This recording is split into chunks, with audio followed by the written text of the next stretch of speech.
Bem-vindo ao nosso canal, De Tudo Um Tanto. Aqui você encontra conteúdos inspiradores e reflexões profundas sobre amizade, espiritualidade, autoestima, curiosidades, autoconhecimento, filosofia e paz de espírito. Carlos Magno, um imperador que moldou a Europa medieval.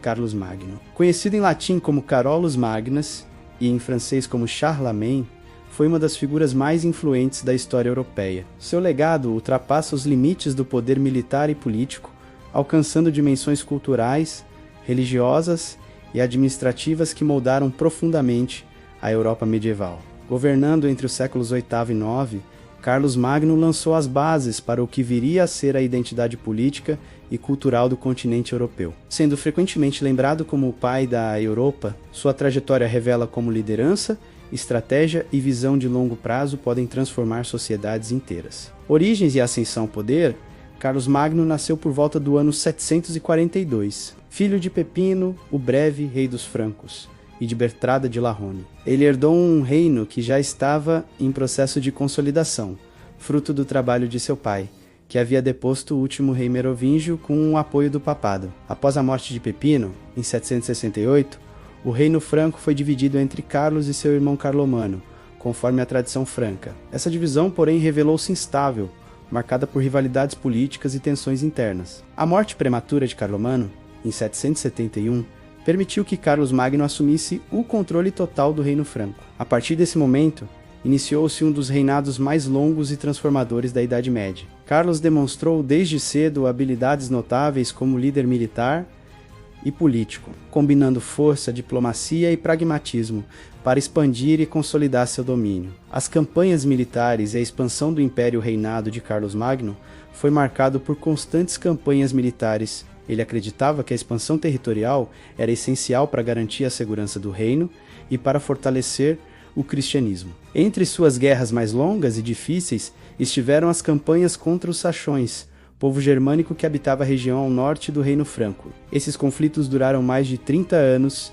e foram extremamente violentos, culminando na submissão forçada e na cristianização dos Sachões. Além dos Sachões, Carlos Magno combateu os lombardos na Itália, os ávaros na Europa Central e os muçulmanos na Península Ibérica. A derrota do Reino Lombardo, em 774, foi particularmente significativa, pois levou Carlos a assumir o título de Rei dos Lombardos, reforçando sua autoridade sobre grande parte da Europa Ocidental. Suas conquistas resultaram em um império que se estendia do norte da Espanha até a atual Alemanha, abrangendo territórios que hoje correspondem à França, Bélgica, Holanda, Suíça, Áustria e parte da Itália. A relação com a Igreja e a coroação imperial, um dos aspectos mais importantes do governo de Carlos Magno, foi sua estreita relação com a Igreja Católica. Desde o início, ele se apresentou como defensor da fé cristã, protegendo o papado e promovendo a expansão do cristianismo nos territórios conquistados.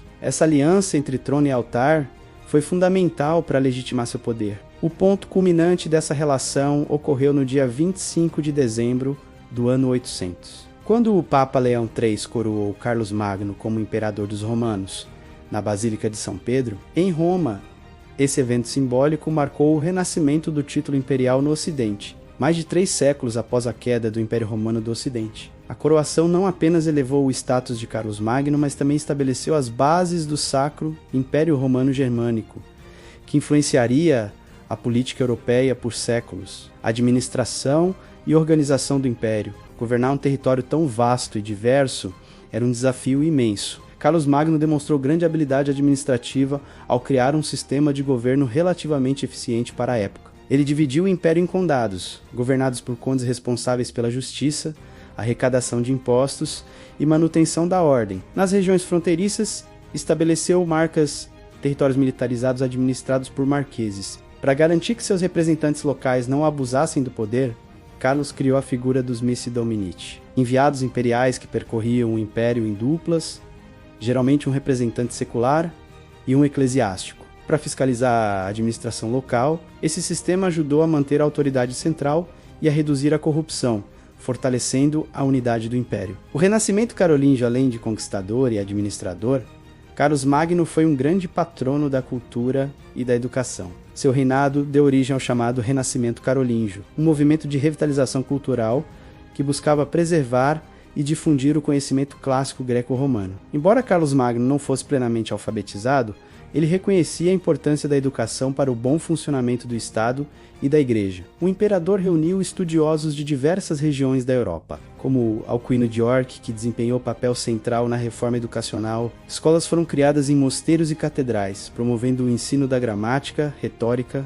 lógica, matemática e teologia. Houve também um grande esforço para padronizar a escrita, resultando no desenvolvimento da minúscula carolíngia, uma forma de letra mais legível que influenciou diretamente a escrita moderna. Leis, justiça e religião, Carlos Magno buscou unificar seu império não apenas pela força, mas também por meio de leis e valores comuns. Ele promulgou capitulares, conjuntos de leis, que abordavam questões administrativas, morais e religiosas. Essas leis refletiam a tentativa de impor uma ordem cristã à sociedade, regulando desde o comportamento do clero até as obrigações dos súditos. A religião desempenhava papel central nessa visão de governo. Carlos Magno acreditava que a unidade religiosa era essencial para a estabilidade política. Por isso apoiou a reforma da Igreja, combateu práticas consideradas heréticas e incentivou a padronização da liturgia cristã. Em muitos casos, no entanto, essa imposição da fé ocorreu de forma coercitiva, especialmente nas regiões recém-conquistadas. Vida pessoal e imagem do governante. As descrições contemporâneas retratam Carlos Magno como um homem alto, forte e imponente, com grande presença física e carisma. Ele levava uma vida relativamente simples para os padrões da realeza, preferindo roupas modestas e hábitos frugais, embora não abrisse mão do luxo quando a situação exigia. Era conhecido por seu apreço pela caça, pela equitação e por longas conversas intelectuais. Carlos Magno teve várias esposas e concubinas, além de muitos filhos, o que era comum entre os reis francos. Apesar disso, manteve uma imagem de governante piedoso e justo, cuidadosamente construída e reforçada por cronistas e pela Igreja. Essa imagem contribuiu para a construção de seu mito, que atravessou os séculos. O declínio e a herança do Império. Carlos Magno faleceu em 814, em Oquê, sua capital preferida. Antes de morrer, coroou seu filho Luís, o Piedoso, como sucessor.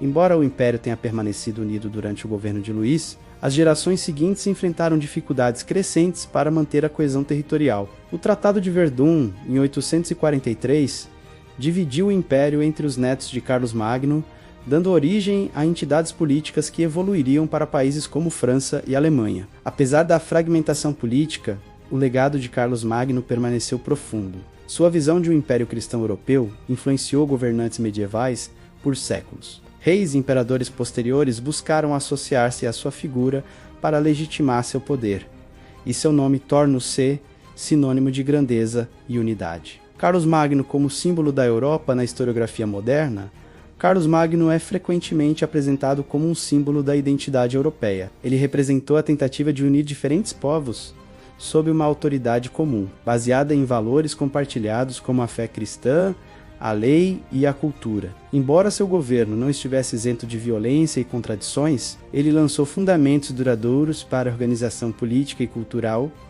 da Europa Ocidental. Instituições europeias contemporâneas, como a União Europeia, já evocaram a figura de Carlos Magno como referência histórica de integração continental. O prêmio Carlos Magno, concedido na cidade de Aachen, homenageia indivíduos que contribuem para a unidade europeia, demonstrando como sua memória continua viva no imaginário coletivo. Conclusão: Carlos Magno foi muito mais do que um conquistador medieval. Ele foi um estadista visionário, um reformador cultural e um líder que compreendeu a importância da educação, da administração e da religião na construção de um império duradouro. Seu reinado marcou uma transição crucial entre a Antiguidade Tardia e a Idade Média, moldando estruturas políticas e culturais que influenciaram profundamente a história europeia. Ao analisar sua trajetória, é possível compreender como a Europa medieval começou a se definir como um espaço relativamente coeso, apesar de suas diversidades. Carlos Magno deixou um legado complexo feito de conquistas, reformas e ideias